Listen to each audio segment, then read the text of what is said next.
Net voel dan bij jou. Nee, gewoon zou bestaan.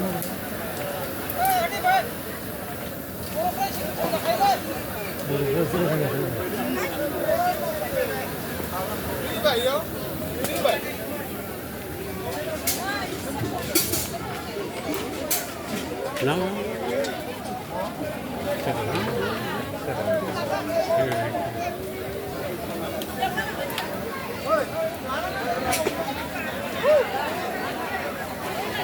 Kalau manusia ni ni deka menci.